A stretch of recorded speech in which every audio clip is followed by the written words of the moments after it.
Vous êtes-vous déjà demandé pourquoi pendant 2000 ans, l'humanité a vécu dans la terreur d'une prophétie qui n'a jamais été prononcée? Pourquoi des millions de personnes ont tremblé devant l'idée d'un jugement dernier apocalyptique, alors que celui qui aurait soi-disant prédit ce cataclysme cosmique n'a jamais dit ces mots? Et si je vous disais que le plus grand mensonge de l'histoire occidentale n'est pas une conspiration moderne, mais une construction vieille de 20 siècles, soigneusement élaborée, méticuleusement perpétuée et incroyablement lucrative pour ceux qui l'ont propagée? Si vous aimez les histoires inspirantes qui remettent en question tout ce qu'on vous a appris, n'oubliez pas de vous abonner à la chaîne pour ne manquer aucun moment de vérité. Et d'ailleurs, dites-moi dans les commentaires de quel pays vous nous regardez et à quelle heure vous découvrez cette révélation. Si vous êtes sur mobile, touchez 2 fois l'écran maintenant.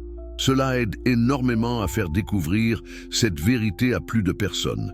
Il y a eu un homme, un philosophe que les Juifs ont excommunié avec une férocité sans précédent, que les chrétiens ont craint au point de bannir ses écrits dans presque toute l'Europe et que les athées vénèrent comme le père de la pensée critique moderne.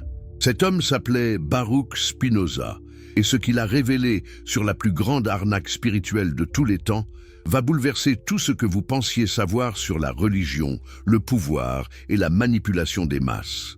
Pendant que les églises construisaient des cathédrales en or massif, pendant que les prêtres vendaient des indulgences pour sauver les âmes d'un enfer inventé, pendant que des empereurs utilisaient la peur du jugement dernier pour soumettre des populations entières, un seul homme a eu le courage de dire « Attendez une minute, Jésus n'a jamais dit cela ». Et pour cette vérité, pour cette audace inimaginable, Spinoza a payé le prix le plus élevé qu'un être humain puisse payer dans une société dominée par la religion. L'exil total, le rejet absolu, la mort sociale complète. Mais était-il fou? Était-il un hérétique blasphématoire cherchant simplement à détruire la foi? Ou était-il le seul homme assez courageux, assez intelligent et assez humain pour lire les textes sacrés avec les yeux de la raison plutôt qu'avec les lunettes déformantes de la peur institutionnalisée? Préparez-vous à découvrir comment une des narratives les plus puissantes jamais créées par l'humanité a été démontée, mot par mot, argument par argument, par un polisseur de lentilles hollandais qui voyait plus clair que tous les théologiens de son époque réunis. La construction du cauchemar, quand la peur devient pouvoir. Imaginez-vous vivre au IVe siècle après Jésus-Christ. Rome, l'empire le plus puissant que le monde ait jamais connu, vacille. Les barbares menacent les frontières, l'économie s'effondre, les citoyens perdent foi en leur dieu païen.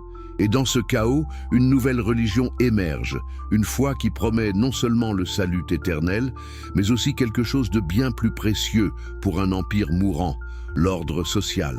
Mais comment convaincre des millions de personnes de toute culture, de toute langue, de tous horizons, d'adhérer à cette nouvelle croyance?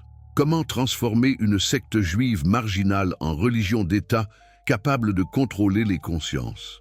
La réponse est aussi brillante qu'elle est terrifiante. Vous créez une urgence cosmique. Vous transformez un message d'amour et de libération spirituelle en une prophétie de destruction imminente. Vous dites aux gens que le monde va se terminer, que Jésus va revenir dans un jugement terrible et que seuls ceux qui obéissent à l'Église seront sauvés. Mais voici la question que personne n'osait poser pendant 15 siècles. Jésus a-t-il vraiment dit cela? A-t-il vraiment prophétisé un apocalypse mondial, un jugement dernier cataclysmique, une fin brutale de toute existence? Spinoza a posé cette question. Et ce qu'il a découvert en analysant méthodiquement les textes originaux, en étudiant le contexte historique, en appliquant la logique rigoureuse que les théologiens évitaient soigneusement, c'est que non, absolument pas. Jésus parlait d'autre chose, quelque chose de profondément ancré dans la tradition prophétique juive, quelque chose que ses auditeurs du 1er siècle comprenaient parfaitement, mais que 17 siècles de manipulation ecclésiastique ont complètement obscurci. Mais commençons par le commencement. Qui était vraiment Jésus et que disait-il réellement? Vous devez comprendre que Jésus n'était pas chrétien. Cela semble évident quand on le dit, mais tellement de gens l'oublient. Jésus était un rabbin juif, vivant dans la Palestine du 1er siècle, sous l'occupation romaine brutale. Il parlait araméen, pensait dans les catégories de la théologie juive, utilisait les modes d'expression prophétiques que ses ancêtres utilisaient depuis des siècles. Quand il parlait de fin des temps, il utilisait un concept hébraïque appelé « eschaton », qui ne signifie pas destruction de la planète, mais accomplissement de l'ère, transformation de l'âge présent. Dans la tradition prophétique juive, chaque fois qu'un prophète parlait de fin des temps ou jugement, il ne parlait pas d'un événement cosmique futur où Dieu détruirait littéralement le monde. Il parlait de moments historiques concrets où les empires tombaient, où les ordres sociaux changeaient, où Dieu, selon leur compréhension, intervenait dans l'histoire humaine pour accomplir sa justice. Quand Isaïe prophétisait la fin, il parlait de la chute de Babylone. Quand Jérémie annonçait le jugement, il parlait de la destruction de Jérusalem par les Babyloniens. Ces prophéties utilisaient un langage cosmique hyperbolique, des images de soleil qui s'obscurcissent et d'étoiles qui tombent.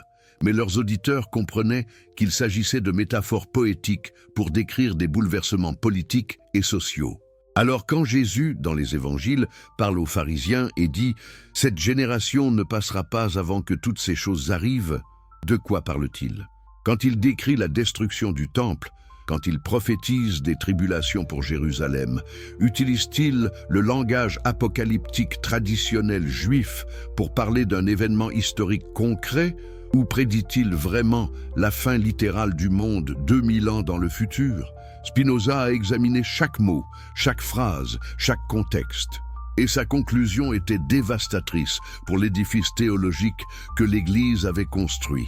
Jésus prophétisait la destruction de Jérusalem par les Romains en l'an 70 après Jésus-Christ, un événement qui s'est effectivement produit environ 40 ans après sa mort. Pensez-y. Si Jésus disait « Cette génération ne passera pas », parlait-il à des gens du 1er siècle ou à des gens du 21e siècle?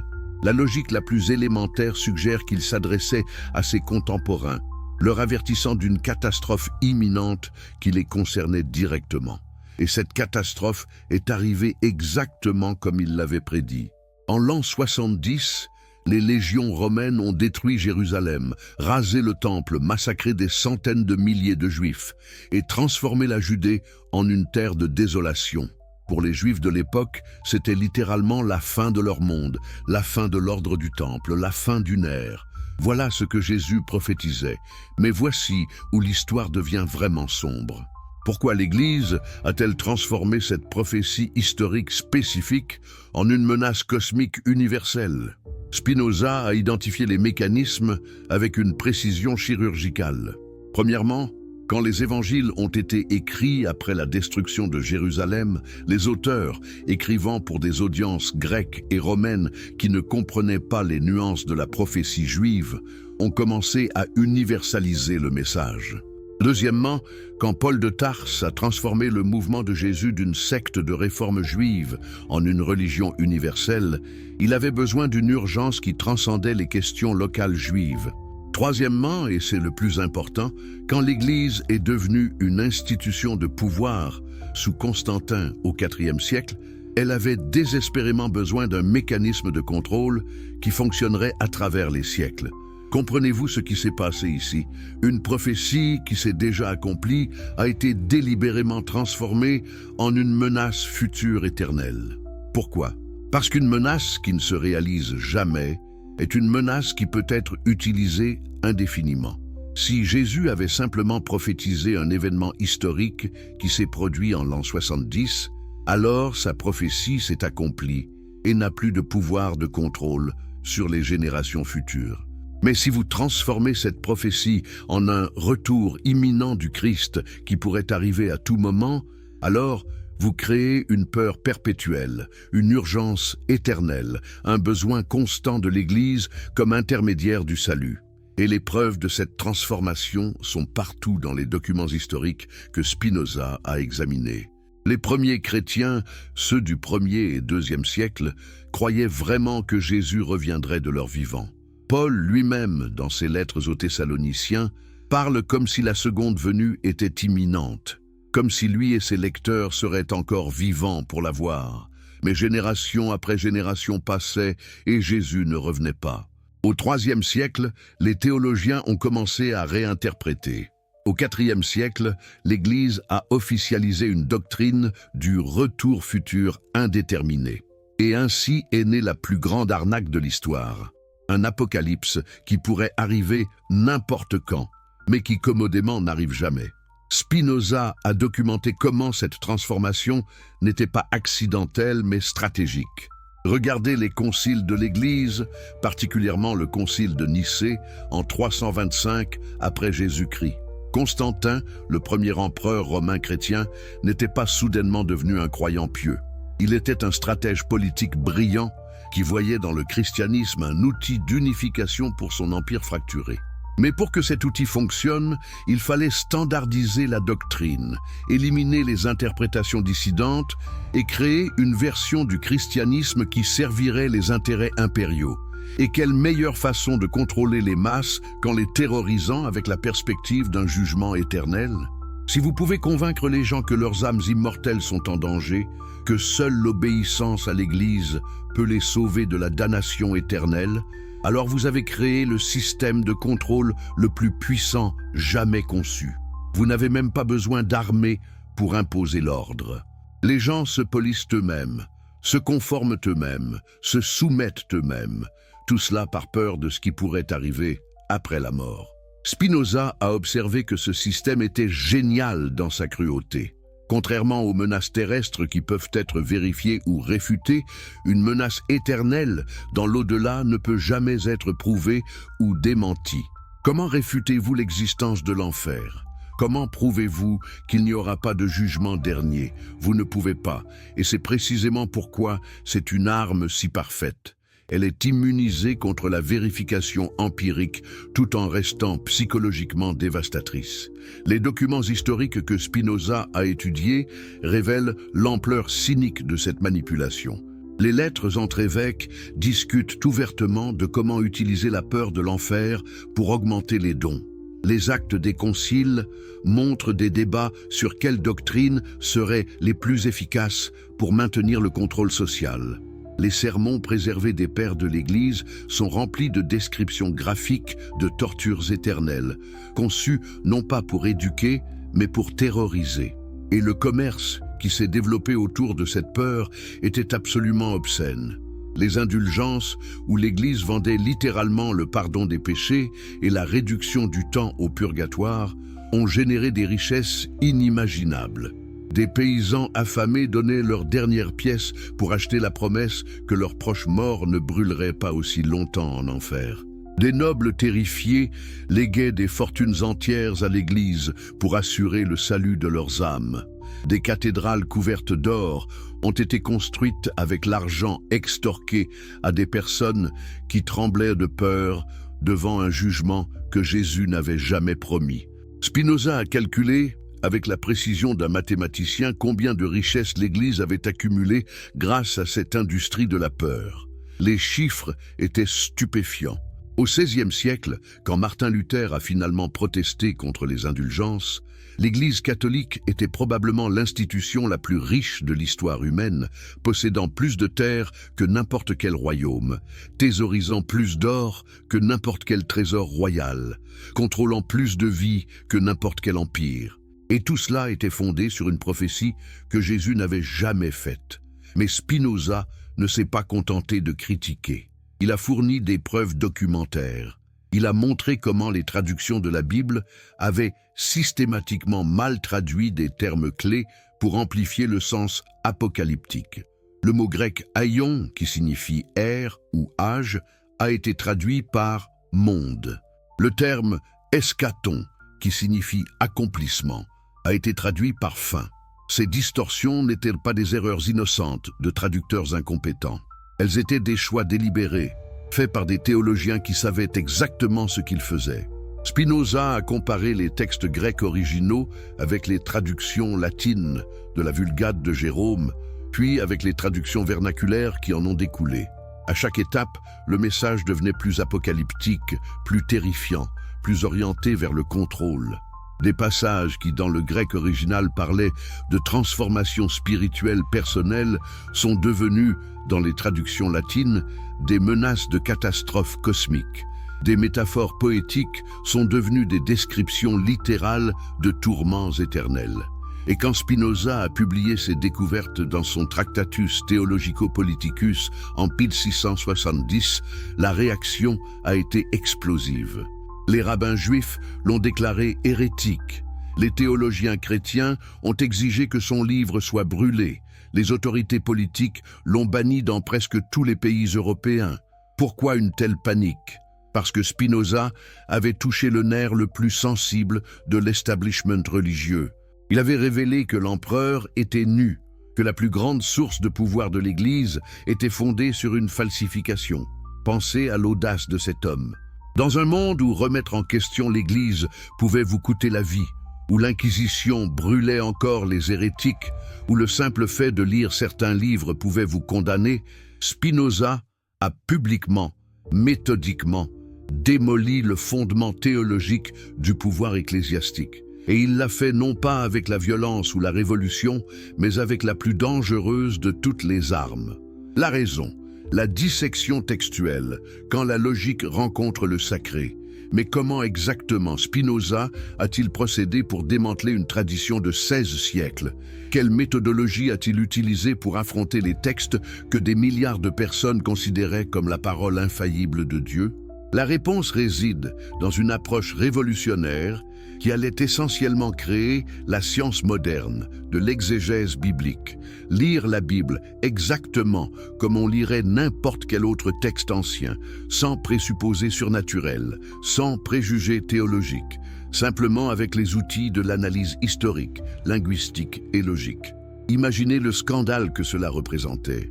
Pendant des siècles, la Bible était considérée comme un livre à part, un texte sacré qui ne pouvait pas être soumis aux mêmes critères d'analyse que les œuvres d'Homère ou de Virgile. Les théologiens insistaient que la Bible devait être interprétée à la lumière de la foi, que la raison humaine était inadéquate pour comprendre les mystères divins, que toute lecture critique était par définition blasphématoire. Spinoza a rejeté tout cela. Il a dit « Non, si Dieu a vraiment inspiré ces textes, alors ils doivent résister à l'examen rationnel. » Et si nous découvrons des contradictions, des erreurs historiques, des impossibilités logiques, alors nous devons conclure que ces textes sont des productions humaines, avec toutes les limitations que cela implique. Commençons par la question la plus basique. Qui a écrit les évangiles et quand ? L'Église enseignait que Matthieu, Marc, Luc et Jean, les disciples directs de Jésus ou leurs associés proches, avaient écrit ces récits comme témoins oculaires des événements. Spinoza a examiné cette affirmation avec un scepticisme méthodique. Il a noté que les évangiles eux-mêmes ne revendiquent jamais explicitement être écrits par ces figures apostoliques. Les titres « Évangiles selon Matthieu », etc. ont été ajoutés plus tard par les copistes. Il a observé que les évangiles contiennent des détails historiques qui n'auraient pas pu être connus par des témoins oculaires du vivant de Jésus, notamment des références à la destruction du temple en l'an 70, suggérant que les textes ont été composés après cet événement. Plus important encore, Spinoza a effectué une analyse comparative minutieuse des 4 évangiles et a découvert des contradictions qui rendaient impossible l'idée qu'ils étaient tous des rapports précis d'événements historiques.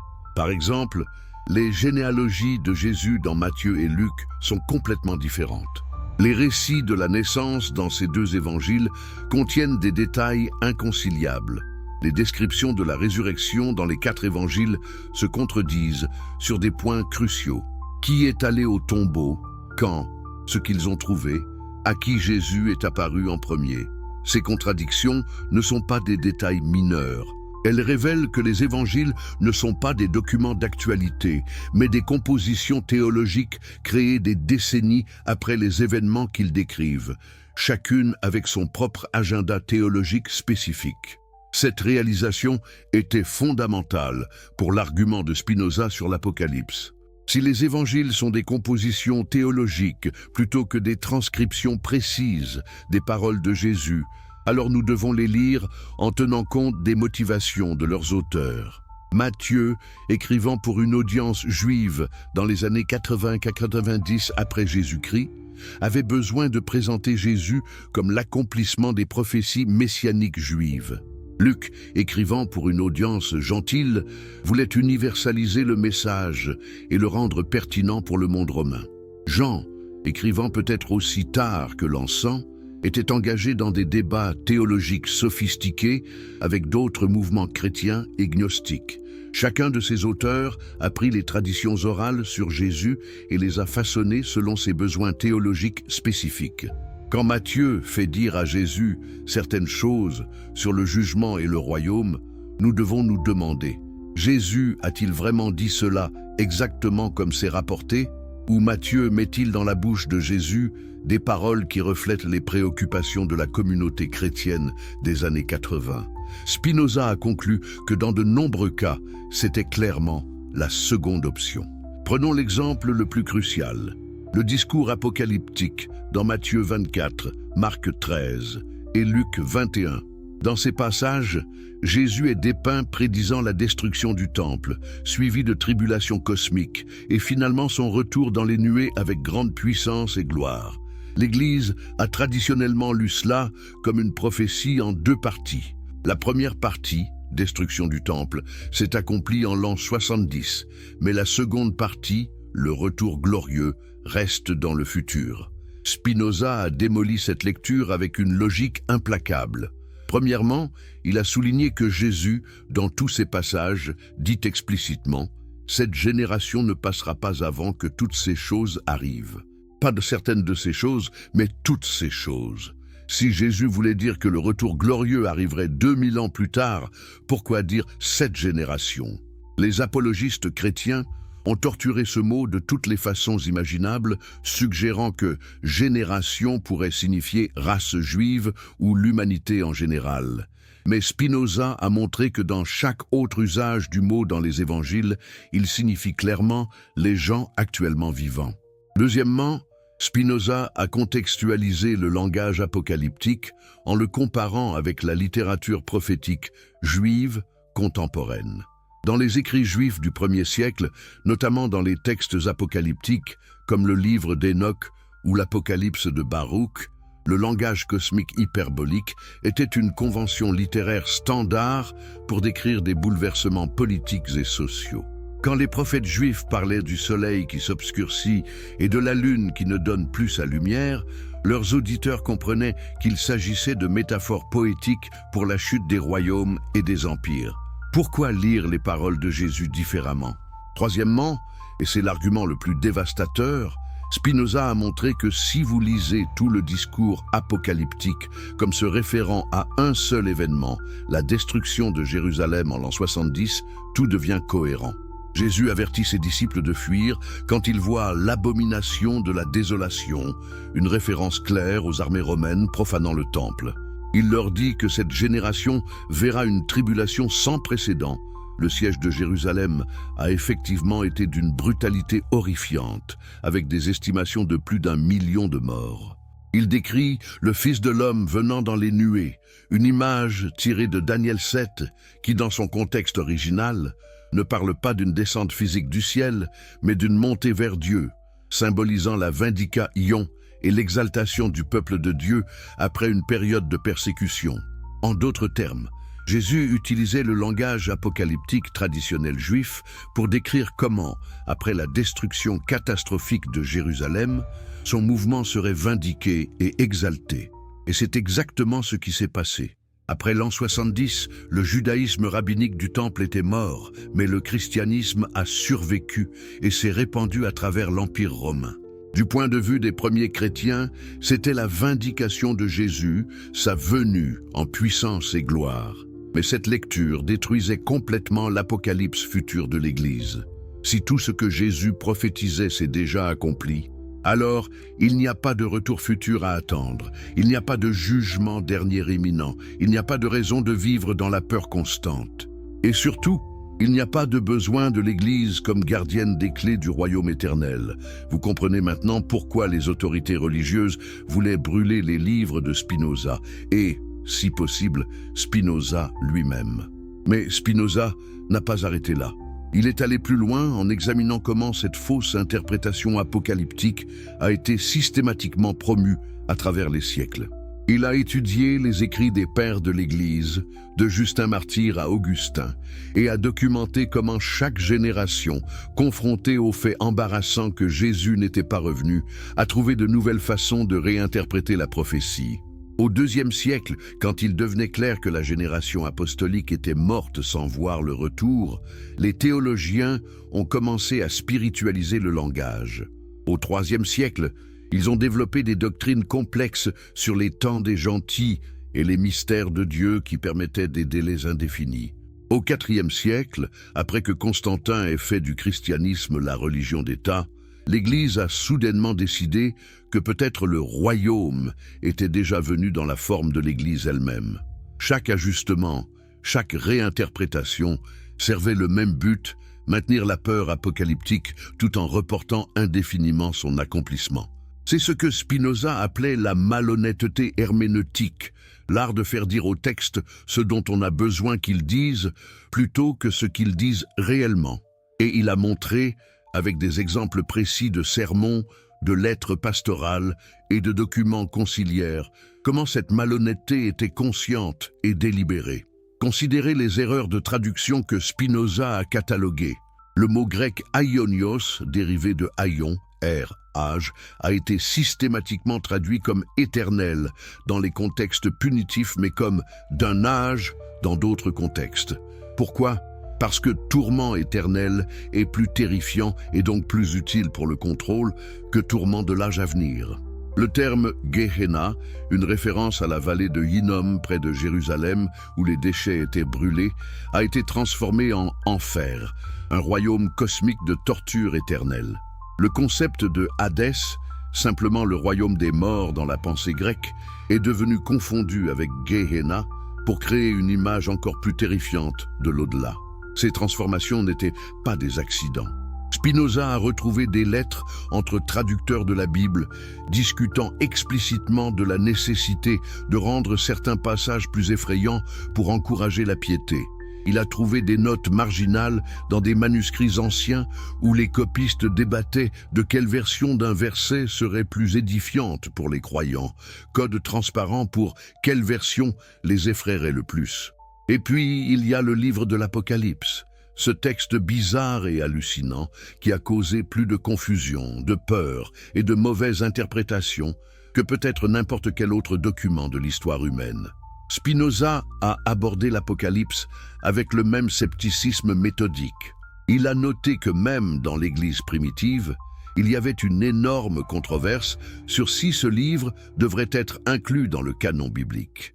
De nombreux évêques éminents l'ont rejeté comme non inspiré ou même hérétique. Mais il a été finalement inclus, et une fois dedans, il est devenu la source primaire de toute spéculation apocalyptique future. La lecture de Spinoza de l'Apocalypse était radicalement historicisante. Il a soutenu que le livre n'était pas une prophétie de la fin du monde, mais un tract politique codé contre l'Empire romain. Écrit probablement pendant la persécution sous Domitien à la fin du 1er siècle, l'Apocalypse utilisait un symbolisme apocalyptique dense pour critiquer Rome sans risquer une exécution immédiate pour sédition. La bête, avec le nombre 666, Spinoza et d'autres chercheurs ont montré que c'était probablement une référence codée à Néron César, dont le nom en hébreu donne exactement cette valeur numérique. La grande prostituée assise sur 7 collines. Rome était célèbre pour ses 7 collines. Le jugement et la destruction de Babylone, un nom de code transparent pour Rome. Quand vous lisez l'Apocalypse à travers cette lentille historique, tout le livre devient cohérent comme une critique déguisée de l'empire persécuteur, un message d'espoir aux chrétiens souffrants que Dieu les vindiquera et renversera leurs oppresseurs. Mais l'Église, des siècles plus tard, a pris ce document spécifique d'une époque spécifique et l'a transformé en un plan littéral pour la fin du monde. Les 7 sceaux, les 7 trompettes, les 7 coupes sont devenus une chronologie détaillée d'événements futurs que les théologiens pouvaient endlessly analyser et débattre. Spinoza a ri de cette approche. Il a demandé: si Dieu voulait vraiment nous donner un plan clair de la fin des temps, pourquoi l'enterrerait-il dans un symbolisme si obscur que personne ne peut s'accorder sur ce qu'il signifie? Pourquoi chaque génération de chrétiens depuis 2000 ans a été convaincue que les événements de l'Apocalypse se déroulent dans leur propre temps? Les chrétiens du IVe siècle pensaient que les invasions barbares étaient les tribulations finales. Les chrétiens du XIe siècle pensaient que l'an 1000 marquerait le retour du Christ. Les chrétiens du XVIe siècle pensaient que la réforme protestante était le début de la fin. À chaque crise, à chaque guerre, à chaque peste, les prédicateurs criaient que c'était le commencement de l'Apocalypse. Et vous savez ce qui est vraiment révélateur? Spinoza a catalogué toutes ces prédictions ratées. Il a compilé une liste de dates spécifiques où des prophètes chrétiens, des évêques, même des papes, avaient déclaré que le monde finirait. 365 après Jésus-Christ, 500, 793, 800, 1000, 1033, 1284, 1346, 1504, 1124, 1133, 1666. Et devinez quoi? Chaque fois, le monde n'a pas fini. Chaque fois, les prophètes ont trouvé des excuses. Nous avons mal calculé. Dieu a eu miséricorde et retardé le jugement. Les signes n'étaient pas encore complètement accomplis. Mais la prédiction elle-même, le business de la peur, continuait ininterrompu. Spinoza a posé la question évidente. À quel point de prédiction ratée devons-nous admettre que le modèle entier est faux? Si quelqu'un vous dit qu'il va pleuvoir demain et qu'il ne pleut pas, vous pourriez leur accorder le bénéfice du doute. Mais si cette même personne prédit la pluie tous les jours pendant 2000 ans et qu'il ne pleut jamais, à un certain point, n'est-il pas raisonnable de conclure qu'ils ne savent pas de quoi ils parlent? C'est ce raisonnement simple, presque enfantin dans sa clarté, qui rendait Spinoza si dangereux. Il n'utilisait pas de théologie complexe ou de philosophie obscure. Il utilisait simplement la logique de base que n'importe qui pourrait comprendre. Et c'est précisément pourquoi ces livres devaient être bannis, brûlés, et pourquoi quiconque était pris en train de les lire risquait l'excommunication ou pire. Parce qu'une fois que les gens commencent à penser logiquement sur ces questions, tout l'édifice de la peur s'effondre. Le Jésus véritable, l'homme derrière le mythe de terreur. Alors qui était vraiment Jésus selon Spinoza, une fois que vous enlevez toutes les couches de dogmes théologiques, de manipulation ecclésiastique et de terreur apocalyptique? Était-il le Dieu incarné qui est venu sur terre pour mourir pour les péchés de l'humanité et qui reviendra un jour dans les nuées pour juger les vivants et les morts? Ou était-il quelque chose de complètement différent?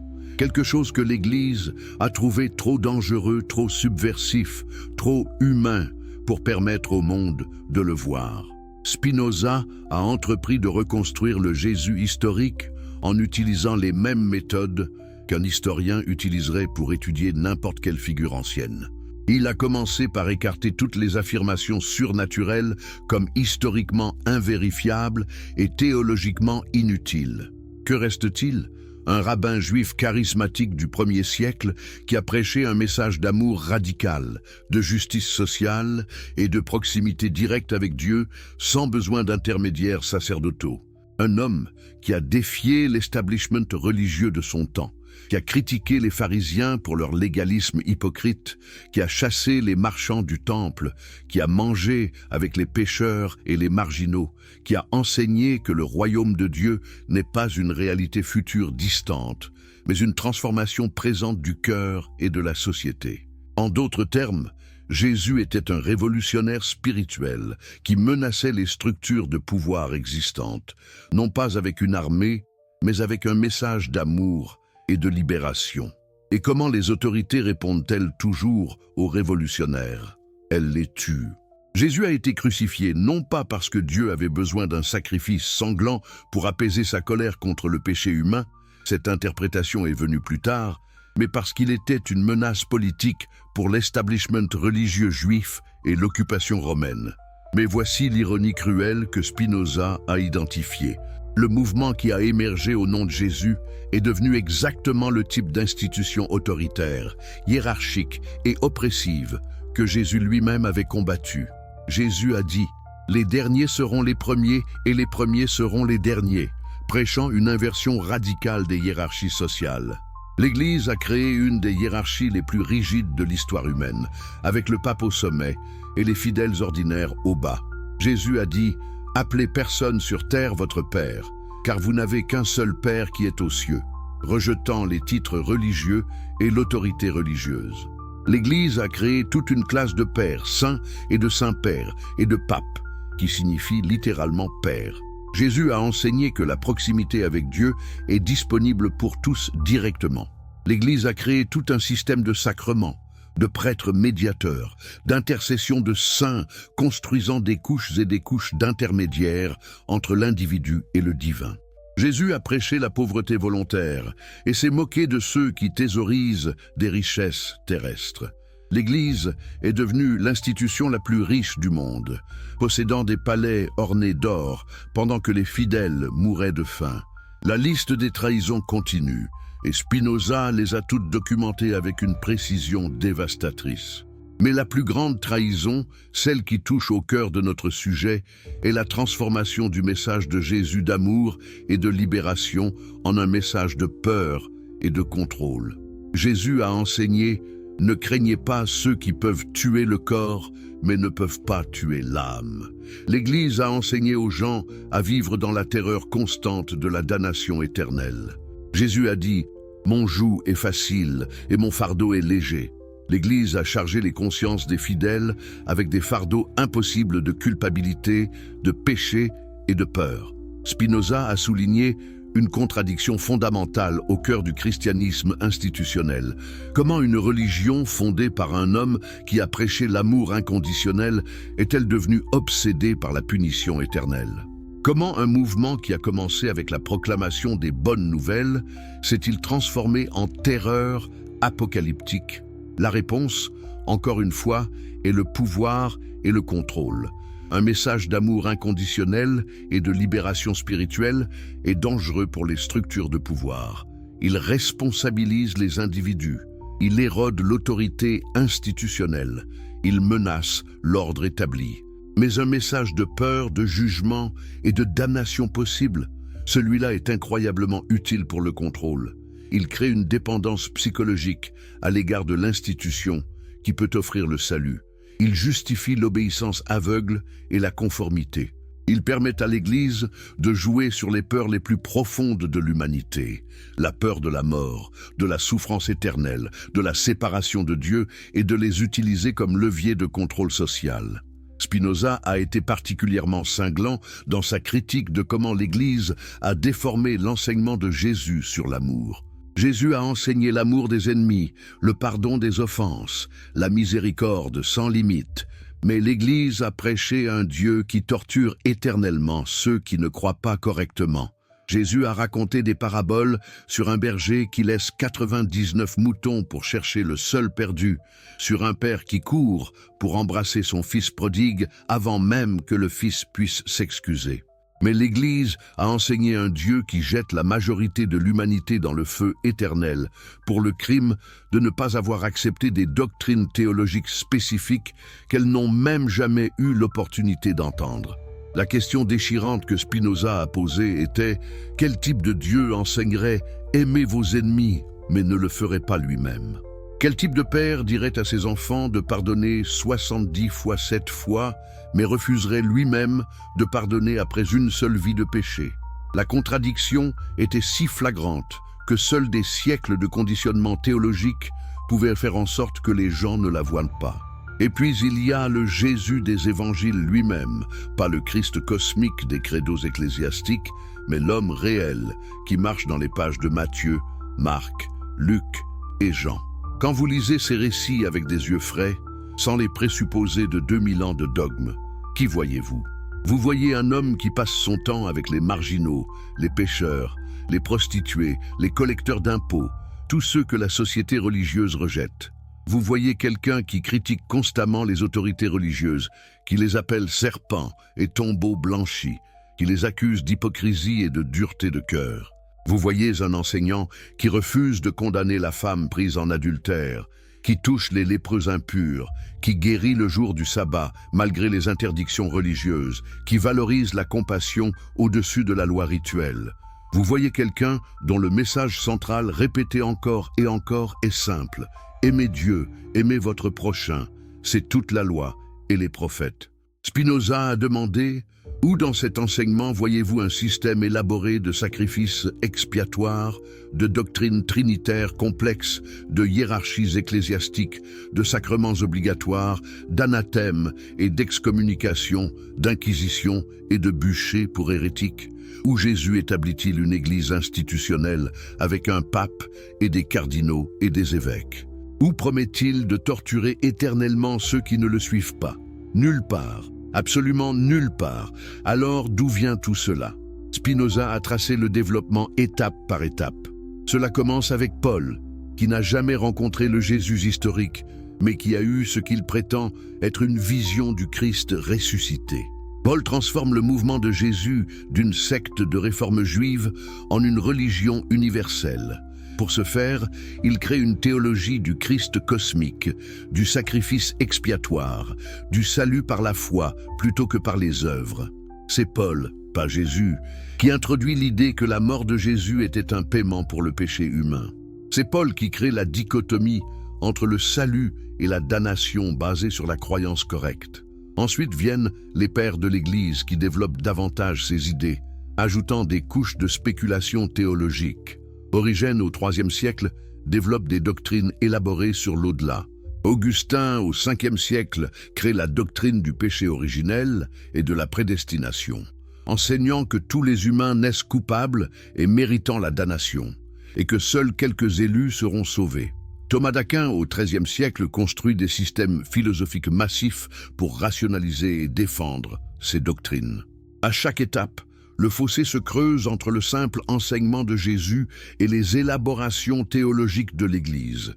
Et à chaque étape, le message devient plus terrifiant, plus axé sur le contrôle, plus utile pour maintenir le pouvoir institutionnel. Spinoza a montré comment ce n'était pas un accident ou une corruption accidentelle, mais un processus délibéré de construction idéologique au service des intérêts de pouvoir. Et voici peut-être l'insight le plus profond de Spinoza. Le véritable message de Jésus était si dangereux pour les structures de pouvoir qu'il devait être enterré sous des couches de théologie terrifiantes. Un Jésus qui enseigne l'amour inconditionnel, la communion directe avec Dieu, la valorisation des marginaux, le renversement des hiérarchies sociales. C'est un Jésus révolutionnaire qui menace tout ordre établi. Mais un Christ qui reviendra pour juger et condamner, qui exige l'obéissance à l'Église comme condition de salut, qui menace la torture éternelle pour la désobéissance, c'est un Christ qui peut être utilisé pour maintenir l'ordre social et justifier l'autorité institutionnelle. Spinoza a conclu que pour vraiment suivre Jésus, il faut rejeter le Christ de l'Église. Pour vraiment comprendre son message, il faut démonter 2000 ans de construction théologique et revenir au simple enseignant de Galilée qui a dit que le royaume de Dieu est en vous, que Dieu est amour, et que la seule loi qui compte est d'aimer. C'était un message révolutionnaire alors. C'est un message révolutionnaire maintenant. Et c'est précisément pourquoi l'Église a dû l'enterrer sous la terreur apocalyptique. Dites-moi dans les commentaires, de quel pays regardez-vous cette révélation? Quelle heure est-il chez vous en ce moment même où vous découvrez comment le véritable message de Jésus a été trahi? Si vous aimez les histoires inspirantes qui révèlent les vérités cachées de l'histoire, n'oubliez pas de vous abonner à la chaîne pour ne manquer aucun moment crucial de cette révélation. Et si vous êtes sur mobile, touchez 2 fois l'écran maintenant. Cela aide énormément à faire découvrir ces vérités à plus de personnes qui en ont besoin. D'ailleurs, dites-moi dans les commentaires de quel pays vous nous regardez et quelle heure il est chez vous, en ce moment précis, où vous découvrez comment l'histoire a été manipulée pendant des siècles. L'alliance fatale, quand l'Empire romain a découvert l'arme ultime. Avez-vous déjà réfléchi à pourquoi exactement Constantin, l'empereur romain le plus cynique et le plus calculateur de son époque, un homme qui a tué sa propre femme et son propre fils pour consolider son pouvoir, aurait soudainement embrassé une religion prêchant l'amour et le pardon? Pensez-vous vraiment qu'il a vu une croix dans le ciel et s'est instantanément converti par pure foi? Ou est-ce que quelque chose de beaucoup plus sinistre, de beaucoup plus calculé, de beaucoup plus terrifiant était en train de se produire dans les coulisses du pouvoir impérial?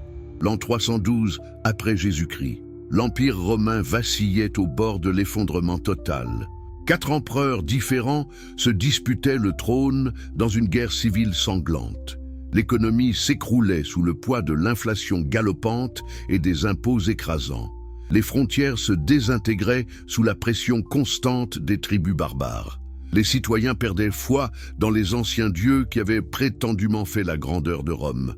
Le paganisme traditionnel, avec ses multiples divinités et ses cultes variés, ne fournissait plus le ciment idéologique nécessaire pour maintenir un empire de cette taille ensemble. Constantin voyait clairement le problème. Un empire fragmenté religieusement est un empire faible. Les Romains adoraient Jupiter, les Égyptiens Isis, les Perses Mithra, les Syriens Baal. Chaque province, chaque ville, chaque famille, presque, avait ses propres dieux et ses propres rituels. Comment unifier un tel chaos? Comment créer une identité impériale cohésive quand les gens ne peuvent même pas s'accorder sur qui ou quoi ils adorent? Et puis, Constantin a remarqué quelque chose de fascinant sur les chrétiens. Malgré 3 siècles de persécutions sporadiques mais souvent brutales, malgré avoir été jetés au lion dans le Colisée, malgré avoir été brûlés vivants comme torches humaines dans les jardins de Néron, malgré toutes les tentatives de Rome pour éradiquer cette secte gênante, les chrétiens non seulement survivaient, mais prospéraient. Pourquoi? Qu'est-ce qui rendait cette religion si résiliente, si attrayante, si puissante dans sa capacité à unir les gens à travers les frontières ethniques et de classe? Spinoza, en analysant les documents historiques de cette période, a identifié exactement ce que Constantin a vu. Les chrétiens avaient 3 caractéristiques qui en faisaient l'outil parfait pour l'unification impériale. Premièrement, ils étaient universalistes. Contrairement aux cultes païens qui étaient généralement ethniques ou régionaux, le christianisme prétendait être pour tout le monde, riche ou pauvre, grec ou barbare, homme ou femme. Deuxièmement, ils étaient hiérarchiquement organisés. L'Église avait déjà développé une structure claire avec des évêques, des prêtres, des diacres, une chaîne de commandement qui ressemblait remarquablement à la structure de l'armée romaine elle-même. Troisièmement, et c'est crucial, ils étaient absolument fanatiques dans leur loyauté à leur foi, prêts à mourir plutôt que de renier leurs croyances. Maintenant, imaginez être Constantin et réaliser ceci. Si je peux coopter cette religion, si je peux la contrôler, si je peux la transformer en religion d'État, j'aurai créé le système de contrôle social le plus puissant jamais conçu. Une religion qui prêche l'obéissance aux autorités terrestres comme volonté divine. Une religion avec une hiérarchie existante que je peux coopter et utiliser comme extension de mon pouvoir impérial. Une religion dont les adhérents sont si dévoués qu'ils se polissent eux-mêmes et polisseront les autres pour l'orthodoxie doctrinale. C'était de la pure génie politique. Mais il y avait un problème. Les chrétiens étaient complètement désorganisés doctrinalement. Chaque région avait ses propres traditions, ses propres interprétations des enseignements de Jésus, ses propres textes sacrés. Certains croyaient que Jésus était pleinement divin, d'autres qu'il était pleinement humain, d'autres qu'il était un mélange des deux. Certains utilisaient l'évangile de Marc, d'autres préféraient l'évangile de Thomas, d'autres encore avaient des textes complètement différents. Certains pratiquaient un ascétisme extrême, d'autres vivaient des vies relativement normales. C'était le chaos théologique. Pour que le christianisme fonctionne comme religion d'État unificatrice, Constantin avait besoin d'uniformité. Il avait besoin d'une doctrine standardisée que tout le monde dans l'Empire devrait accepter. Il avait besoin d'un canon biblique officiel qui exclurait les textes problématiques. Il avait besoin d'une hiérarchie ecclésiastique claire qui répondrait ultimement à lui. Et c'est exactement ce qu'il a obtenu au Concile de Nicée en 325 après Jésus-Christ. Spinoza a étudié les actes de ce concile avec une attention méticuleuse, et ce qu'il a découvert était stupéfiant. Nicée n'était pas un rassemblement de saints hommes cherchant humblement la vérité divine. C'était une lutte de pouvoir politique brutale, orchestrée par Constantin lui-même, pour imposer une uniformité doctrinale qui servirait les intérêts impériaux. Les évêques qui s'opposaient à la ligne officielle étaient exilés. Les textes qui contredisaient la nouvelle orthodoxie étaient déclarés hérétiques et détruits. Des doctrines entières ont été créées ou rejetées par vote majoritaire, comme si la vérité divine pouvait être déterminée par un show de main. Et c'est à Nicée et dans les conciles subséquents que la terreur apocalyptique a été officiellement codifiée comme doctrine centrale du christianisme. Pourquoi ? Parce que Constantin et les évêques qui collaboraient avec lui comprenaient parfaitement la valeur politique de la peur eschatologique. Si les gens croient que le monde pourrait finir à tout moment, qu'un jugement terrible approche, que seule l'obéissance à l'Église peut les sauver de la damnation éternelle, alors vous avez créé une population qui se contrôlera elle-même, qui remettra en question toute dissidence par peur de mettre en danger son salut éternel, qui donnera généreusement à l'Église par peur de ne pas faire assez pot, plaire à Dieu. Les documents historiques que Spinoza a examinés montrent que cette instrumentalisation de la peur était explicite et consciente. Il y a des lettres d'évêques discutant de comment la peur du Seigneur est nécessaire pour maintenir l'ordre social. Il y a des sermons préservés qui décrivent en détail graphique les tourments de l'enfer spécifiquement pour encourager la conformité et la générosité financière. Il y a des décrets impériaux qui punissent l'hérésie non seulement parce que c'est théologiquement incorrect, mais parce que c'est une menace à l'ordre public. Et les résultats ont dépassé les rêves les plus fous de Constantin. En l'espace de quelques générations, le christianisme est passé d'une secte persécutée à la religion officielle exclusive de l'Empire. Les temples païens ont été fermés ou convertis en église. Les sacrifices traditionnels ont été interdits. Les pratiques religieuses alternatives ont été criminalisées. Et ceux qui résistaient à cette nouvelle orthodoxie, qu'ils soient païens traditionnels, juifs ou même chrétiens avec des interprétations différentes, faisaient face à la persécution, l'exil ou l'exécution. Mais voici l'ironie cruelle que Spinoza ne pouvait pas ignorer. Une religion fondée par un homme exécuté par l'État romain pour sédition était maintenant l'idéologie officielle de cet État, utilisée pour justifier exactement le type d'oppression que Jésus avait combattu. Les chrétiens qui avaient été persécutés pendant 3 siècles sont devenus les persécuteurs. L'Église qui prêchait l'amour des ennemis brûlait maintenant les hérétiques. Le mouvement qui avait commencé avec un rabbin itinérant sans endroit où poser sa tête possédait maintenant plus de richesses que l'empereur lui-même. Et au cœur de ce système de contrôle se trouvait toujours la terreur apocalyptique. Les prédicateurs parcouraient l'Empire prêchant que le jugement dernier approchait, que les signes de la fin étaient partout, que seule l'adhésion stricte à l'orthodoxie de l'Église pouvait sauver les âmes de la damnation éternelle. Chaque catastrophe naturelle était interprétée comme un signe de la fin. Chaque épidémie était un avertissement de Dieu. Chaque guerre était le début de la tribulation finale.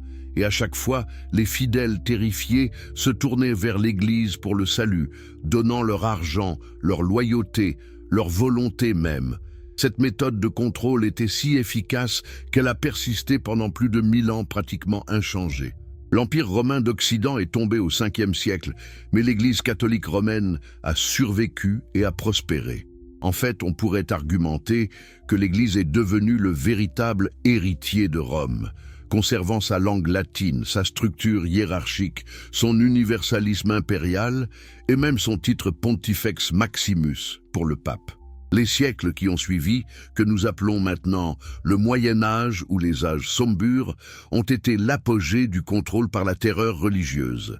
Spinoza a documenté comment cette période a vu une intensification constante du discours apocalyptique et de la peur eschatologique.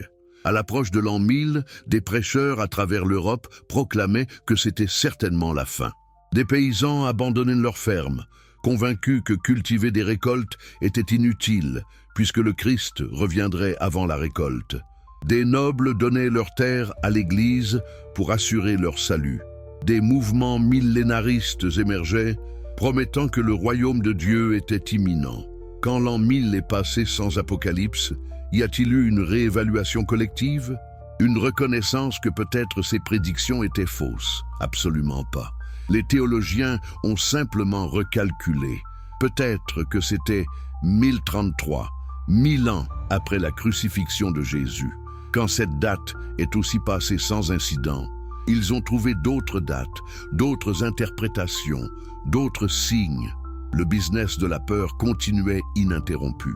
Et pendant tout ce temps, l'Église accumulait une richesse obscène sur le dos de cette peur. Spinoza a calculé, en utilisant les documents économiques disponibles, que vers l'an 1300, l'Église catholique possédait environ un tiers de toutes les terres en Europe occidentale. Laissez cette statistique s'installer. Un tiers de toutes les terres. Une institution qui prêchait la pauvreté évangélique contrôlait plus de richesses que tous les rois et nobles réunis. Comment? Principalement à travers le business de la peur eschatologique. Les indulgences étaient l'exemple le plus flagrant. L'Église enseignait qu'après la mort, la plupart des âmes devaient passer un temps au purgatoire, un lieu de purification par la souffrance avant d'être admis au paradis. Mais pour une contribution financière appropriée à l'Église, ce temps pouvait être réduit. Des certificats officiels étaient vendus, garantissant des réductions spécifiques de temps au purgatoire. Les vendeurs d'indulgences parcouraient les villes et villages d'Europe avec des discours de vente terrifiants. Chaque fois qu'une pièce teinte dans le coffre, une âme jaillit du purgatoire. Pensez à l'exploitation monstrueuse de cela. Des parents pauvres qui avaient perdu un enfant, torturés par le chagrin, étaient convaincus que leur enfant bien-aimé souffrait dans les flammes du purgatoire et qu'en donnant de l'argent qu'ils n'avaient pas à l'Église, ils pouvaient alléger cette souffrance. Des mourants donnaient tout ce qu'ils possédaient dans un dernier effort désespéré pour éviter ou réduire la torture post-mortem. Des communautés entières s'appauvrissaient pour acheter la miséricorde d'un Dieu que l'Église dépeignait comme un comptable cosmique obsédé par les paiements. Spinoza a retrouvé les registres financiers de plusieurs diocèses montrant exactement combien d'argent était généré par les indulgences. Les chiffres étaient stupéfiants. Dans certaines années, les ventes d'indulgences représentaient plus de revenus que toutes les autres sources combinées. C'était littéralement le business model de l'Église. Créer la peur, puis vendre le remède. Et parce que le remède concernait l'au-delà invérifiable, il n'y avait aucun moyen pour les clients de demander un remboursement si le produit ne fonctionnait pas. Mais ce n'était pas seulement une question d'argent, c'était aussi une question de pouvoir politique absolu. L'Église médiévale réclamait le droit de couronner et de déposer les rois, de déclarer quelle guerre était juste ou injuste, de déterminer qui était marié ou célibataire, qui pouvait hériter et qui ne le pouvait pas, qui était légitime et qui était bâtard. Comment une institution religieuse pouvait-elle réclamer un tel pouvoir sur les sphères séculières de la vie, en contrôlant l'accès au salut? Si l'Église peut excommunier quelqu'un, elle ne fait pas juste une déclaration religieuse. Dans la société médiévale, l'excommunication signifiait l'ostracisme social complet. Personne ne pouvait faire affaire avec vous. Vos contrats étaient nuls. Votre mariage pouvait être annulé. Vos enfants pouvaient être déclarés illégitimes. Et pire encore, vous étiez coupé du salut éternel, condamné à la damnation à moins de vous soumettre et d'obtenir le pardon de l'Église. C'était une arme de destruction sociale massive, et l'Église l'utilisait sans pitié contre quiconque osait défier son autorité. Des rois entiers ont été forcés de s'agenouiller devant les papes, de mendier le pardon, de se soumettre publiquement à l'autorité ecclésiastique. L'empereur Henri IV du Saint-Empire romain germanique a dû rester pieds nus dans la neige pendant 3 jours devant le château du pape Grégoire VII, suppliant d'être relevé de son excommunication. C'était le pouvoir de la terreur eschatologique en action. Un empereur militaire puissant, commandant des armées, contrôlant des territoires vastes, réduit à un suppliant pathétique par la peur de l'enfer. Spinoza a étudié ces incidents historiques et a vu un pattern clair. Chaque fois que quelqu'un défiait l'autorité de l'Église, que ce soit un roi, un noble, un érudit ou un paysan ordinaire, la réponse était la même: menace eschatologique. L'Église ne débattait pas sur le mérite des arguments. Elle ne fournissait pas de preuves ou de raisonnements. Elle brandissait simplement la menace de la damnation éternelle. Obéissez ou brûlez pour toujours. C'était l'argument final, l'ultima ratio de l'autorité ecclésiastique. Et pour ceux que même cette menace ne pouvait pas contrôler, il y avait la violence physique réelle, justifiée par la logique tordue que c'était un acte de miséricorde. L'Inquisition, établie au XIIIe siècle, opérait sur le principe qu'il était mieux de torturer et tuer le corps de quelqu'un dans cette vie que de permettre à son hérésie de condamner d'innombrables âmes à l'enfer. En brûlant un hérétique au bûcher, l'Église prétendait protéger la société de la contagion spirituelle de fausses doctrines. Les procès de l'Inquisition étaient des parodies kafkaïennes de justice. Les accusés n'étaient pas informés de qui les avait accusés ou de quoi exactement ils étaient accusés. Ils étaient torturés jusqu'à ce qu'ils avouent, et s'ils refusaient d'avouer, la torture elle-même était prise comme preuve de possession démoniaque. S'ils avouaient, ils étaient exécutés. S'ils se rétractaient, ils étaient exécutés comme relapse. Il n'y avait littéralement aucune issue une fois que vous étiez dans le système. Spinoza a documenté des cas spécifiques qui révèlent l'horreur de ce système. Il y avait des enfants accusés d'hérésie et brûlés. Il y avait des personnes âgées torturées pour des déclarations théologiques qu'elles ne comprenaient même pas. Il y avait des communautés entières exterminées parce que quelqu'un les avait dénoncées pour avoir des croyances non orthodoxes. Les Cathares du sud de la France, les Vaudois d'Italie, les Lollards d'Angleterre, tous massacrés au nom de la protection de l'orthodoxie doctrinale. Et tout cela était justifié par la logique apocalyptique. Si le monde va bientôt finir, si le jugement dernier approche, si les âmes sont en jeu éternel, alors quelle violence temporelle n'est pas justifiée pour sauver ces âmes? C'est la logique démente de la terreur eschatologique poussée à sa conclusion logique. Une fois que vous acceptez les prémices que l'enfer éternel existe et que l'Église détient les clés du salut, alors presque n'importe quelle atrocité peut être rationalisée comme nécessaire pour le bien supérieur du salut des âmes. Spinoza a observé que cette logique n'était pas unique au catholicisme. Quand la réforme protestante a éclaté au XVIe siècle, les réformateurs ont rejeté beaucoup de choses sur le catholicisme, les indulgences, l'autorité papale, le culte des saints, mais la plupart ont gardé la terreur apocalyptique. Martin Luther lui-même était obsédé par l'Apocalypse, convaincu qu'il vivait dans les derniers jours. Jean Calvin a créé à Genève une théocratie qui brûlait les hérétiques aussi volontiers que le faisait l'Inquisition catholique. Les guerres de religion qui ont dévasté l'Europe pendant plus d'un siècle étaient alimentées en partie par la conviction de chaque côté qu'ils combattaient pour Dieu contre l'Antéchrist en préparation pour la fin imminente. La seule différence était dans les détails doctrinaux de qui serait sauvé et comment, mais la structure de base restait la même. Le monde va bientôt finir. Un jugement terrible approche. Seule notre version du christianisme offre le salut. Tous les autres sont condamnés. Catholiques et protestants s'accordaient parfaitement qu'il fallait terroriser les gens avec la peur de l'enfer. Ils ne se disputaient que sur qui avait le monopole de l'exemption de cet enfer. Et puis, au milieu de ce chaos de violence religieuse justifiée par des prophéties apocalyptiques, apparaît Spinoza, un polisseur de lentilles juif d'Amsterdam qui ose suggérer que peut-être, juste peut-être, tout cela est une erreur, que peut-être Jésus n'a jamais prophétisé un jugement dernier mondial, que peut-être l'enfer éternel est une invention humaine, pas une révélation divine, que peut-être toute cette machine de terreur a été construite non pas par Dieu, mais par des hommes cherchant le pouvoir et le profit. Pouvez-vous imaginer à quel point cette suggestion était dangereuse dans le contexte du XVIIe siècle? L'Europe sortait à peine de la guerre de 30 ans, un conflit qui avait tué environ un tiers de la population de l'Europe centrale, combattu en grande partie sur des questions théologiques. Les autorités religieuses, tant catholiques que protestantes, maintenaient encore un contrôle de fer sur la pensée et l'expression. L'Inquisition fonctionnait toujours. Les hérétiques étaient encore occasionnellement brûlés. Et Spinoza voulait publier un livre argumentant que toute la base théologique du pouvoir ecclésiastique était fausse. C'était du suicide intellectuel, mais Spinoza l'a fait quand même. Pourquoi? Parce qu'il croyait que la vérité importait plus que la sécurité personnelle.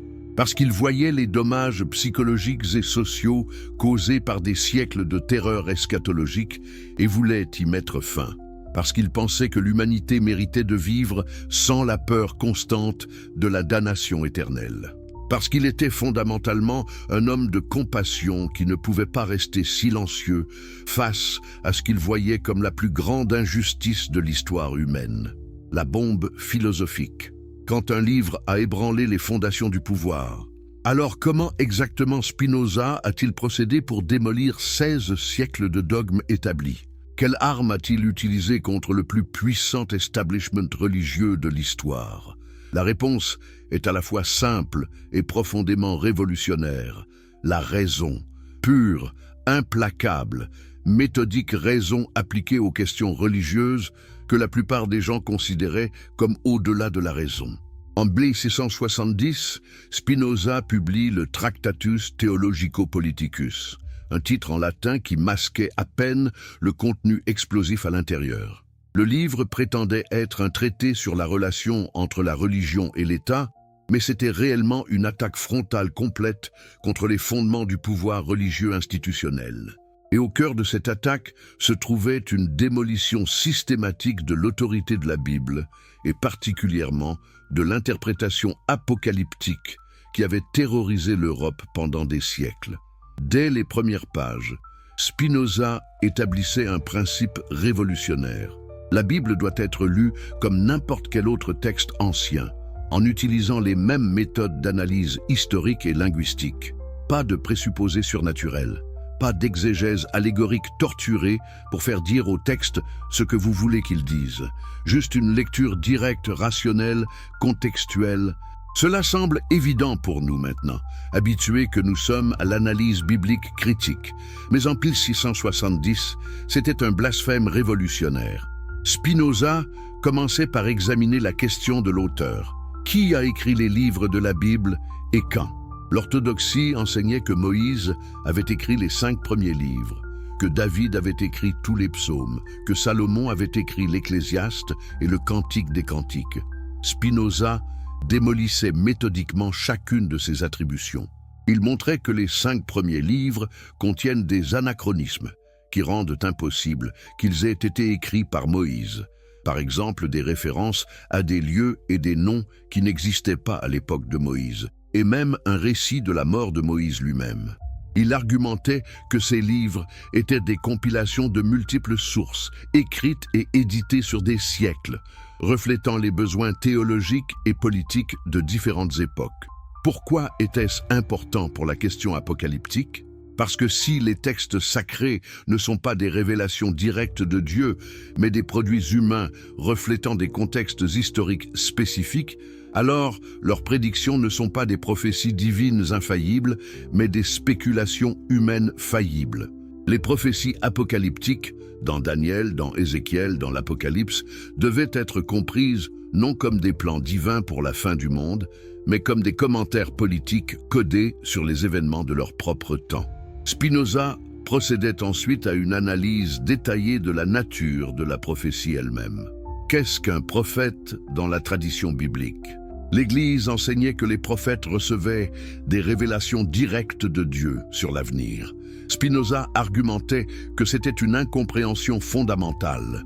Les prophètes, disait-il, étaient des personnes avec des imaginations vives et des sensibilités morales développées qui exprimaient leurs insights éthiques et leurs critiques sociales dans le langage poétique et symbolique de leur culture.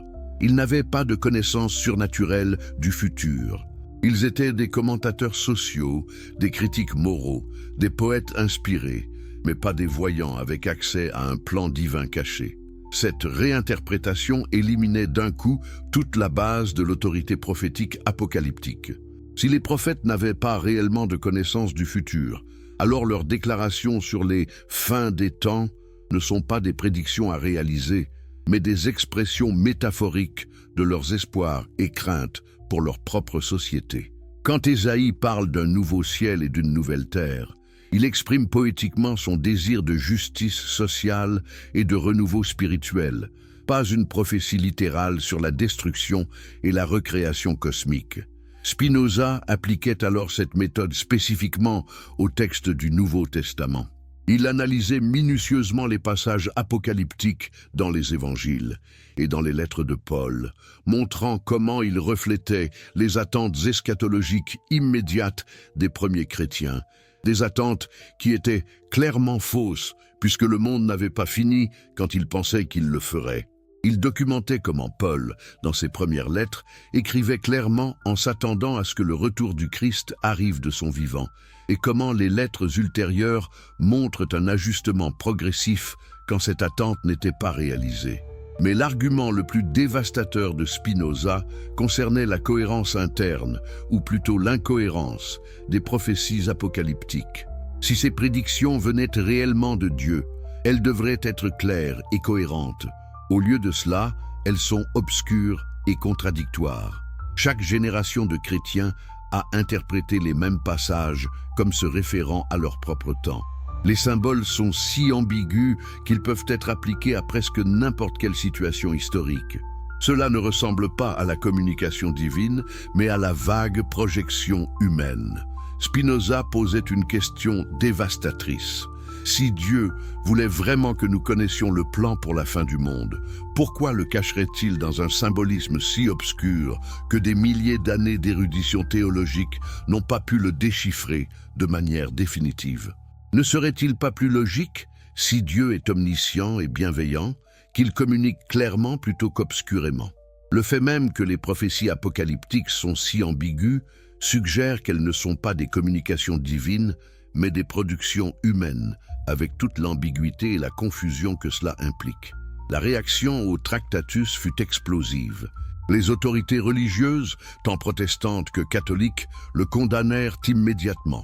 Le livre fut banni dans la plupart des pays européens. Des prêcheurs le dénonçaient depuis leur chair comme l'œuvre de Satan. Des théologiens écrivaient des réfutations furieuses. Et Spinoza lui-même, déjà excommunié par la communauté juive d'Amsterdam en 1656 pour des hérésies antérieures, devint l'homme le plus haï de l'Europe intellectuelle. Mais pourquoi tant de panique? Si le livre était vraiment juste les délires d'un hérétique isolé, pourquoi s'en préoccuper tellement? La réponse est que les autorités religieuses reconnaissaient exactement à quel point Spinoza était dangereux. Il n'attaquait pas juste des détails doctrinaux périphériques, il attaquait le fondement même du pouvoir ecclésiastique. Si la Bible n'est pas une révélation divine infaillible, mais une collection de documents humains faillibles, si les prophéties ne sont pas des prédictions surnaturelles, mais des commentaires historiques, si l'Apocalypse n'est pas un événement futur réel, mais une construction théologique, alors sur quelle base l'Église peut-elle réclamer l'autorité sur les consciences? L'establishment religieux comprenait que, si les idées de Spinoza se répandaient, leur pouvoir s'effondrerait. Comment pouvez-vous vendre des indulgences si l'enfer n'existe pas ou est temporaire plutôt qu'éternel? Comment pouvez-vous excommunier quelqu'un si l'excommunication ne les condamne pas réellement à la damnation? Comment pouvez-vous prétendre être l'intermédiaire nécessaire entre Dieu et l'humanité si chaque personne peut interpréter les Écritures rationnellement pour elle-même? Le Tractatus de Spinoza était une menace existentielle pour le business model de l'Église. Et Spinoza ne s'arrêtait pas à l'analyse textuelle. Il argumentait aussi philosophiquement pourquoi l'idée même d'un jugement apocalyptique est incohérente avec un Dieu rationnel et bienveillant. Si Dieu est parfait, argumentait Spinoza, alors tout ce qui existe nécessairement comme expression de la nature divine. L'existence elle-même est bonne, pas quelque chose à détruire dans un cataclysme final. L'idée qu'un Dieu parfait créerait un monde seulement pour le détruire est logiquement absurde, une projection de caprice humain sur le divin. De plus, L'idée de punition éternelle est incompatible avec un Dieu bienveillant. Un parent humain qui punirait son enfant éternellement pour une offense finie serait considéré comme monstrueux. Comment pouvons-nous attribuer à Dieu une cruauté que nous condamnerions chez les humains? Soit Dieu est moins moral que les meilleurs humains, ce qui est absurde, soit la doctrine de l'enfer éternel est fausse. Spinoza choisissait la seconde option. Son alternative était radicale. Dieu n'est pas un juge vengeur externe, mais la substance même de l'existence, ce qu'il appelait Deus sive natura, Dieu ou nature. Tout ce qui existe est une expression de Dieu. Il n'y a pas de séparation entre le naturel et le surnaturel, entre le monde et Dieu. Nous sommes déjà et toujours en Dieu. Notre salut n'est pas quelque chose à obtenir dans un futur apocalyptique, mais quelque chose à réaliser maintenant à travers la compréhension et l'alignement avec la nature rationnelle de l'existence.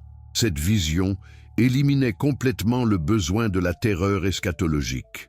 Si nous sommes déjà en Dieu, si l'existence elle-même est divine, si le salut est la compréhension rationnelle plutôt que l'obéissance craintive, alors toute la structure de peur que l'Église avait construite s'effondre. Il n'y a pas de jugement final à craindre. Il n'y a pas d'enfer éternel à éviter. Il n'y a pas de besoin d'une Église pour médiatiser entre nous et Dieu. Il y a seulement la vie à vivre pleinement, rationnellement, avec amour et compréhension. Cette philosophie était tellement libératrice qu'elle était terrifiante pour ceux au pouvoir. Imaginez des millions de personnes se réveillant soudainement à la réalisation qu'elles ont été manipulées pendant des siècles par une peur artificielle. Imaginez la colère collective, la demande de comptes, l'effondrement de l'autorité ecclésiastique. C'était le cauchemar des puissants, et Spinoza l'offrait sur un plateau philosophique. Les preuves enterrées, quand les archives révèlent ce que l'Église voulait cacher. Mais est-ce que Spinoza avait réellement des preuves concrètes pour ses affirmations révolutionnaires ou était-ce juste de la spéculation philosophique? Est-ce qu'il pouvait vraiment démontrer que l'Église avait consciemment et délibérément construit la terreur apocalyptique comme outil de contrôle? La réponse est oui, absolument oui. Et les preuves venaient des archives même de l'Église. Vous devez comprendre quelque chose de crucial sur comment Spinoza travaillait. Il n'était pas simplement un philosophe abstrait spéculant depuis son fauteuil. Il était un chercheur méticuleux qui passait des années à étudier des documents historiques primaires. Il lisait le latin, le grec, l'hébreu, l'espagnol, le portugais. Il avait accès à des bibliothèques privées avec des manuscrits rares. Et il avait la patience de fouiller à travers des milliers de pages de textes ennuyeux à la recherche de pépites révélatrices de vérité. Ce qu'il découvrait dans ses recherches était stupéfiant. Il trouvait des lettres entre évêques du IVe et Ve siècle discutant ouvertement de comment utiliser la peur de l'enfer pour augmenter les dons et assurer l'obéissance. Il trouvait des comptes rendus de conciles ecclésiastiques où les doctrines étaient débattues et votées, non sur la base de la vérité théologique, mais de l'utilité politique. Il trouvait des instructions aux prêtres sur comment prêcher l'Apocalypse de manière à maximiser la peur sans déclencher la panique totale. Un des documents les plus révélateurs que Spinoza citait était une lettre de l'évêque Cyprien de Carthage au IIIe siècle. Cyprien écrivait à un collègue évêque, discutant de comment répondre aux chrétiens qui questionnaient pourquoi le retour du Christ promis n'était pas arrivé. La réponse de Cyprien était essentiellement « Continuez à dire que c'est imminent, continuez à maintenir l'urgence, parce que c'est cette urgence qui maintient les fidèles engagés et obéissants. » Il disait littéralement que même si nous ne savons pas quand ou si Jésus reviendra, nous devons agir comme si c'était imminent parce que c'est théologiquement et pratiquement utile. C'était la preuve directe, dans les propres mots d'un leader de l'Église primitive, que la terreur apocalyptique était consciemment maintenue pour des raisons pragmatiques plutôt que théologiques. Et ce n'était pas un cas isolé. Spinoza trouvait pattern après pattern de leaders ecclésiastiques discutant entre eux, dans une correspondance qu'ils ne s'attendaient jamais à ce qu'elle devienne publique, de comment manipuler les croyances des fidèles pour servir les intérêts institutionnels. Il trouvait aussi des preuves de la suppression active de textes et d'idées qui contredisaient la narrative apocalyptique officielle. L'Église primitive était incroyablement diverse théologiquement. Il y avait des chrétiens qui croyaient en la réincarnation, inspirés par le philosophe Origène. Il y avait des chrétiens qui ne croyaient pas en l'enfer éternel, argumentant que finalement tous seraient sauvés, une doctrine appelée apocatastase. Il y avait des chrétiens qui interprétaient des enseignements de Jésus de manière beaucoup plus symbolique et moins apocalyptique. Que leur est-il arrivé? Leurs textes ont été détruits. Leurs leaders ont été déclarés hérétiques. Leurs doctrines ont été anathématisées. Et au fil des siècles, la seule version du christianisme qui a survécu était celle qui servait le mieux les intérêts de pouvoir de l'institution ecclésiastique. C'était la sélection darwinienne, non pas de la vérité, mais du pouvoir. Les doctrines qui accordaient plus de pouvoir à l'Église survivaient. Celles qui distribuaient le pouvoir ou le remettaient en question mouraient. Spinoza documentait des cas spécifiques de cette suppression. Il décrivait comment les écrits d'Origène, un des penseurs chrétiens les plus brillants du IIIe siècle, ont été systématiquement détruits après qu'il ait été déclaré hérétique post-mortem au VIe siècle. Son crime? Il avait enseigné que l'enfer n'était pas éternel, que tous les êtres, même le diable, seraient finalement réconciliés avec Dieu. Cette vision était trop optimiste, trop miséricordieuse, trop peu utile pour le contrôle. Elle devait être éradiquée. Spinoza trouvait aussi des preuves dans les changements de traduction au fil du temps. Il comparait les plus anciennes traductions latines de la Bible avec des versions ultérieures et trouvait des modifications subtiles mais significatives qui rendaient les textes progressivement plus apocalyptiques et plus effrayants. Des mots qui, dans les versions antérieures, avaient des significations neutres ou même positives, acquéraient dans les versions ultérieures des connotations de jugement et de punition. Par exemple, le mot grec « aionios » apparaît fréquemment dans le Nouveau Testament, généralement traduit comme « éternel ». Mais aionios dérive de aion, qui signifie « ère » ou « âge », pas nécessairement pour toujours. Dans les plus anciennes traductions, ce mot était souvent rendu d'une manière qui préservait cette ambiguïté. Mais dans les traductions ultérieures, particulièrement après que les doctrines de l'enfer éternel aient été officialisées, aionios est systématiquement traduit de manière à impliquer la durée infinie. Le feu aionios devient le feu éternel plutôt que le feu de l'ère à venir ou le feu transformatif. C'était de la manipulation linguistique consciente. Les traducteurs savaient ce qu'ils faisaient. Il y a des notes marginales dans certains manuscrits où ils débattent de quelle traduction choisir. Et leurs discussions révèlent qu'ils choisissent généralement la version qui maximise la peur et soutient les doctrines officielles de l'Église, plutôt que la version qui serait plus fidèle au sens original. Spinoza trouvait aussi des preuves dans l'économie de l'Église. Il examinait les registres financiers qui avaient survécu de divers diocèses et monastères à travers les siècles et trouvait une corrélation claire entre l'intensité du prêche apocalyptique et les revenus ecclésiastiques. Dans les années où les prêcheurs martelaient particulièrement fort sur l'enfer et le jugement dernier, les dons augmentaient. Dans les périodes plus calmes théologiquement, les revenus diminuaient. Cela suggérait fortement que l'intensité du prêche apocalyptique était ajustée en fonction des besoins financiers de l'Église.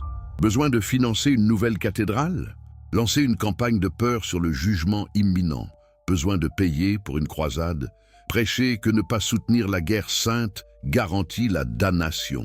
C'était du marketing cynique déguisé en théologie.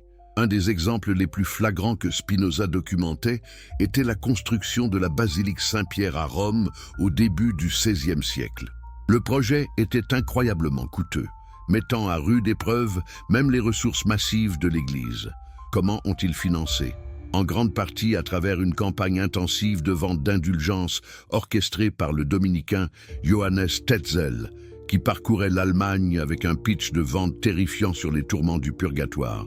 Tetzel était célèbre pour son slogan « Aussitôt que l'argent teinte dans le coffre, l'âme s'envole du purgatoire ». Il décrivait graphiquement les souffrances des âmes au purgatoire, en particulier les parents des auditeurs, prétendument criant depuis les flammes, en suppliant leurs enfants vivants de donner de l'argent pour alléger leurs tourments. C'était de l'exploitation émotionnelle pure, utilisant les liens les plus profonds de l'amour familial pour extorquer de l'argent aux pauvres.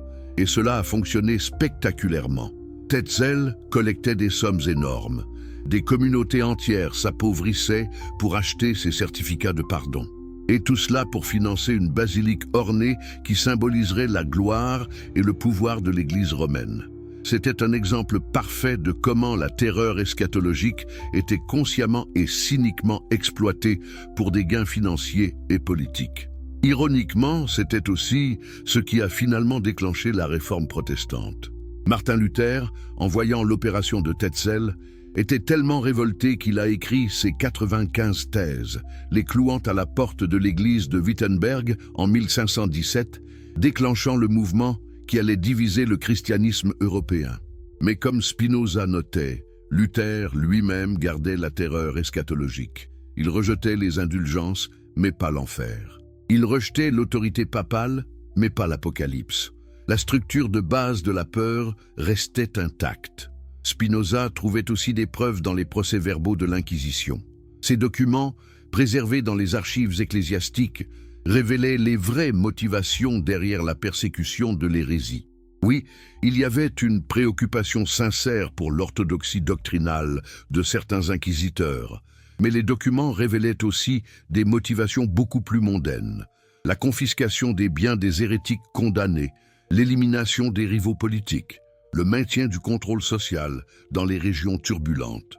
Les hérésies qui étaient le plus agressivement persécutées n'étaient pas nécessairement celles qui étaient théologiquement les plus déviantes. Elles étaient celles qui menaçaient le plus le pouvoir et la richesse de l'Église. Les cathares dans le sud de la France, par exemple, prêchaient un dualisme gnostique assez ésotérique. Mais ce qui menaçait vraiment Rome était qu'ils rejetaient l'autorité de l'Église catholique et refusaient de payer les dîmes. Leur hérésie théologique était le prétexte. Leur désobéissance économique et politique était la vraie raison de la croisade génocidaire lancée contre eux. Spinoza trouvait des lettres du pape Innocent III discutant de la croisade contre les albigeois, les cathares, en termes explicitement politiques et économiques. Il parlait de la nécessité de ramener cette région riche sous le contrôle papal, de redistribuer ses terres aux nobles loyaux, d'éliminer une source d'exemples dangereux pour d'autres qui pourraient questionner l'autorité de Rome. La théologie était secondaire, le pouvoir était primaire, et puis il y avait les manuels pour confesseurs, ces guides pratiques pour les prêtres entendant les confessions. Spinoza en trouvait plusieurs, et ils étaient révélateurs. Ils contenaient des instructions détaillées sur comment questionner les pénitents, pour extraire autant d'admissions de péché que possible, comment assigner des pénitences qui incluaient généralement des paiements financiers ou des services à l'Église, comment identifier l'hérésie potentielle et la rapporter aux autorités. C'étaient essentiellement des manuels de manipulation psychologique et de collecte de renseignements. La confession, qui était censée être un sacrement de réconciliation spirituelle, était devenue un outil de surveillance et de contrôle. Et tout cela était rendu possible par la doctrine que ne pas confesser sincèrement tous les péchés mortels condamnait quelqu'un à l'enfer éternel. La terreur eschatologique transformait les fidèles en informateurs d'eux-mêmes, révélant volontairement leurs pensées et actions les plus intimes par peur de la damnation. Spinoza documentait aussi comment les images de l'enfer et du jugement dernier étaient utilisées visuellement comme outil de contrôle. Les églises médiévales étaient recouvertes de fresques et de sculptures, dépeignant en détail graphique les tourments des damnés. Au-dessus des portes d'entrée, les fidèles entrants passaient sous des scènes du jugement dernier, rappelant constamment qu'ils seraient un jour jugés. À l'intérieur, les murs latéraux montraient souvent le paradis d'un côté et l'enfer de l'autre, une représentation visuelle simple du choix offert, obéir à l'Église et monter, désobéir et descendre. Ces images n'étaient pas accidentelles ou simplement décoratives. Elles étaient pédagogiques, dans le sens le plus cynique. Dans une société largement illettrée, les images parlaient plus fort que les mots. Et le message martelé dans chaque église était « Ayez peur, obéissez, payez ou brûlez pour toujours ». C'était de la propagande visuelle, aussi sophistiquée et efficace que n'importe quelle campagne publicitaire moderne. Spinoza notait que les représentations du paradis dans cet art étaient généralement vagues et peu inspirantes, des gens assis sur des nuages avec des harpes, tandis que les représentations de l'enfer étaient incroyablement détaillées et créatives dans leur torture. Pourquoi ? Parce que la peur motive plus efficacement que la promesse. Un enfer vif et terrifiant fait bouger les gens. Un paradis fade et ennuyeux ne le fait pas. Les artistes et leurs commanditaires ecclésiastiques le comprenaient instinctivement. Tous ces documents, toutes ces preuves, Spinoza les compilait méticuleusement. Il ne faisait pas d'affirmations non étayées. Il ne spéculait pas sans fondement. Il construisait un cas comme un avocat ou un historien, document par document, fait par fait, jusqu'à ce que l'image globale soit indéniable. La terreur eschatologique chrétienne n'était pas une révélation divine, mais une construction humaine, consciemment élaborée et maintenue pour servir les intérêts de pouvoir et de profit de l'Église institutionnelle. Et cette révélation, basée non sur l'opinion mais sur des preuves documentaires, était absolument dévastatrice pour l'autorité ecclésiastique. C'est pourquoi ces livres devaient être bannis. C'est pourquoi il devait être excommunié et ostracisé. C'est pourquoi, jusqu'à sa mort et au-delà, il était considéré comme un des penseurs les plus dangereux d'Europe.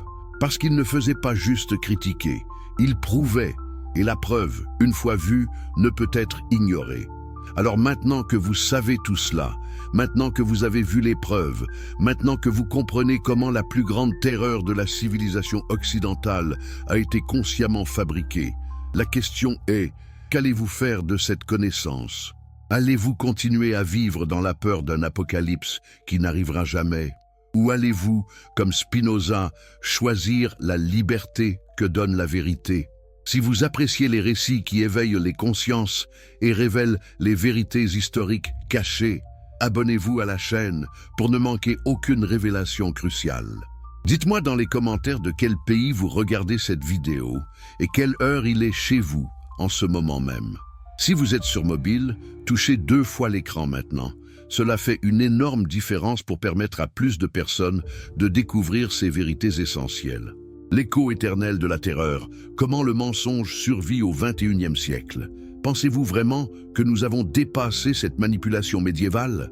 Croyez-vous sincèrement que parce que nous vivons à l'ère de l'information, de la science et de la rationalité, nous sommes immunisés contre la terreur eschatologique qui a contrôlé nos ancêtres pendant 2 millénaires?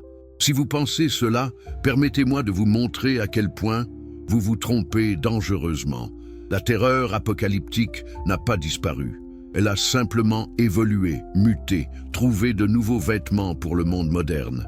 Et elle est peut-être plus puissante maintenant qu'elle ne l'a jamais été. Regardons les chiffres d'abord, parce que les chiffres ne mentent pas. Selon des études récentes menées par le Pew Research Center et d'autres organisations de recherche sociologique, environ 40% des Américains croient que Jésus reviendra probablement ou définitivement de leur vivant. 40%. Dans le pays technologiquement le plus avancé de la planète, dans une nation avec plus de prix Nobel que n'importe quel autre pays, presque la moitié de la population attend littéralement l'apocalypse. Comment est-ce possible ? Comment une croyance que Spinoza a démontée il y a 350 ans reste-t-elle si puissante? La réponse réside dans la compréhension que la terreur apocalyptique n'est pas vraiment une croyance théologique. C'est un mécanisme psychologique, un outil de contrôle qui exploite des peurs humaines fondamentales. La peur de la mort, la peur de l'incertitude, la peur du chaos. Et ces peurs n'ont pas disparu avec la modernité. Au contraire, elles ont peut-être même intensifié.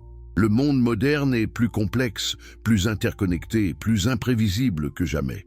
Les gens cherchent désespérément des narratives qui donnent un sens au chaos, qui promettent que tout cela va quelque part, que l'histoire a un but et une fin.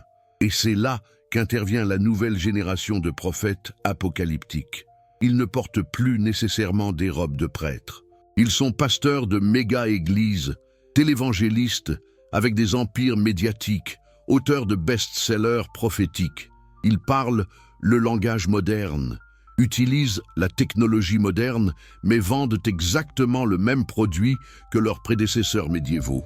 La peur packagée comme révélation divine.